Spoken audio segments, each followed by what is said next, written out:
Sir, can you clarify, the president yesterday said that he would like to shut the government down if he doesn't get funding for the wall, border security. Is what he said yesterday now no longer operative? He's going to support a 2-year spending bill without funding for the wall?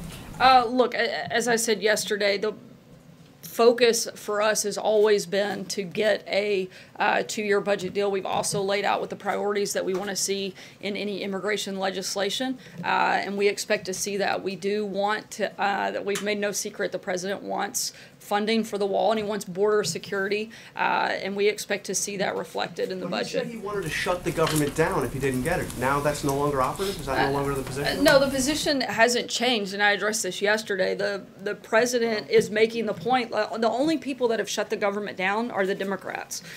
We haven't shut the government down. We've laid out exactly what we want to happen, and we're working towards achieving those goals. He was the one that said he wanted to shut the government down. I'm not understanding. Look, he said, I want a government shutdown. The point he's making when you put it in the context is that if we are going to have that fight, it's a fight that the Democrats started last time and they lost, and we think that we would win again. We want a 2-year budget deal. We want an immigration plan that fixes the problem and doesn't further kick the can down the road. Those are the two focuses, and we're hopeful we'll get those done. How can the president still have confidence in his deputy attorney general when he said he feels vindicated in the Russia probe by the Nunes memo that mentions Rosenstein and the fact that Rosenstein oversees the Russia probe? Look, as I said yesterday, the president feels vindicated because he feels like the Russia investigation has been politically motivated witch hunt for the last year, and the memo clearly vindicates the president's position that there was political bias. Has he actually read the Democrats' memo? You said he has seen it, but has he actually read? He has, and I told you also that he had met with the deputy attorney general to discuss the differences yesterday. And just really quickly, General Mattis was saying that the president has great affection for the military, but he has yet to visit Iraq and Afghanistan. Wouldn't that be the ultimate way to honor the troops, by going there rather than a parade? Look, I think there are a lot of different ways. Nothing has been decided or locked in stone. This is in the early discussion phases, and it's something the president is looking at, not just a way that he can, but that the entire country can come together and show support and honor our military. Major. Could you clarify the status, security clearance of Rob Porter, and if the president has confidence in him as a staff secretary? I can give you two statements, as has always been our policy when it comes to security clearances. We don't comment on them. I'm not going to change that today. I can tell you that Rob has been effective in his role as staff secretary, and the president and chief of staff have had full confidence and trust in his abilities and his performance. More of an update on that front, Rob has put out a statement which I can read to you now, and I think it will address some of those other questions. These outrageous allegations are simply false. I took the photos given to the media nearly 15 years ago, and the reality behind them is nowhere close to what is being described. I've been transparent and truthful about these vile claims, but I will not further engage publicly with a coordinated smear campaign. My commitment to public service speaks for itself. I've always put duty to country first and treated others with respect. I am deeply grateful for the opportunity to have served in the Trump administration and will seek to ensure a smooth transition when I leave the White House. Sarah, is he going to be leaving the White House anytime soon? There was some conversation a couple of months ago that he was at least contemplating that. He is going to be leaving the White House. It won't be immediate, but he is resigning from the White House, but is going to stay on to ensure that there's a smooth transition moving forward from here. Sarah, thanks. Less than 18 hours ago, the White House released several statements praising Rob Porter, his service. Obviously, he's somebody who's very close with the president. So why would the president accept his resignation if the president thinks he did nothing wrong? Look, I think that was a personal decision that Rob made, and one that he was not pressured to do, but one that he made on his own. Cecilia. Thanks. Does the president have any concerns about these domestic violence allegations raised against Rob Porter? I haven't spoken to him about specific concerns. You haven't talked to the president about this? About whether or not he has specific concerns, I haven't asked him that question, Cecilia. Have you seen the photos of Rob Porter's ex-wife with a black eye? I don't know. Sarah, to follow up on these text messages, does the president believe that former President Obama was involved in the investigation, the Russia investigation against him, which is what alleged between those texts between Peter Strzok and Lisa Page? I'm not aware of that specific concern, but I think that there is a lot within those text messages that gives us great cause for concern, and we, again, hope that they look at them thoroughly and investigate this process more fully. Sarah. Thanks a lot, Sarah. The president weighed in today on Twitter on the stock market, the first time this week he's done so, and he's done so quite a bit over the course of his first year in office. Will we expect the president to continue to weigh in on the daily fluctuations on the stock market going forward, or will he sort of let the market take its course? I don't think I'm going to speculate on what we may weigh in on every single day moving forward through the administration, but the economy has obviously been a big focus for the administration, and it's something we're going to continue to talk about. We have a very strong economy. We feel very confident in the direction that we're moving, and certainly the focus on the long-term economic fundamentals that this administration has been advocating for.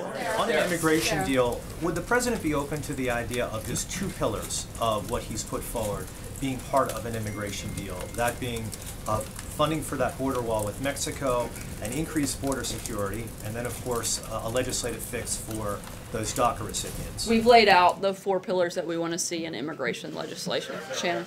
The president today called these text messages from the FBI bombshells.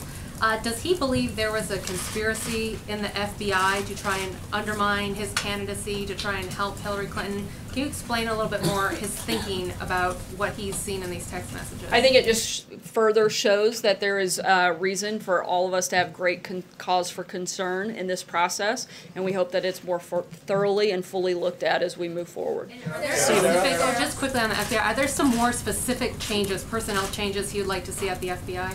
Not that I'm aware of at this time. Stephen? I just want to give you a chance to respond to the concerns about the propriety of this parade down Pennsylvania Avenue. A lot of people in the country think that that's not how the American military should be presented to the world, rolling tanks down America's Main Street. What do you think? Look, as I said, we haven't made a final decision.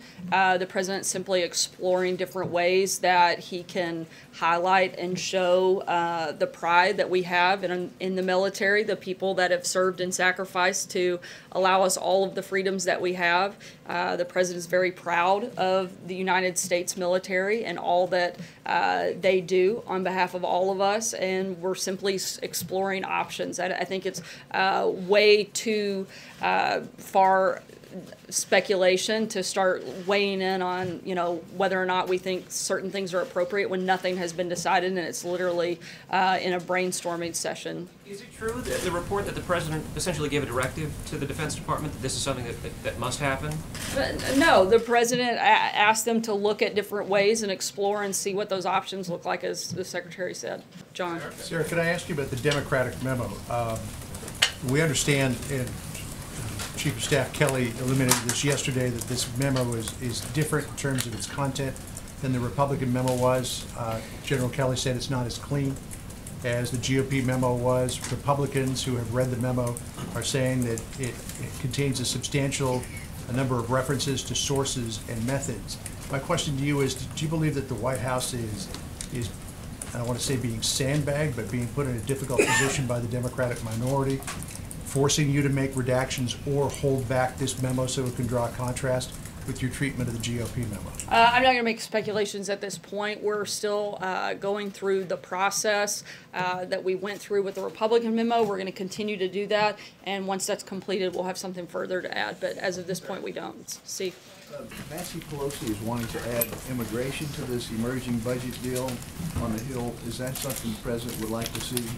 I think we've made clear that the budget deal should be a budget deal, and that members of Congress, like Nancy Pelosi, should not hold our military hostage over a separate issue. We've laid out what we would like to see in immigration legislation, and I think it's something that Nancy Pelosi should support, and hopefully she will come on board. We can get this budget deal done, and then we can focus on getting an immigration deal done. Follow-up, is the president committed to this March 5th deadline for DACA, or is he going to extend the deadline? Look, we are hopeful that we will make a deal with Congress, and we'll see what happens after that, but our goal is to try to get something done. We don't want to keep kicking the can down the road, and we'd like to see a solution, which is why we've laid out a plan that we think addresses everybody's concerns and meets those needs. Jordan? Thanks, Sarah. To put another point on it, will the president sign the budget agreement that was laid out by the Senate this morning? Look, we applaud the steps forward that they've made, but we're going to need to see what is in the final bill. But we're certainly happy with the direction that it's moving, particularly that we're moving away from the crisis budgeting that we've been on in the past. Thanks so much, guys.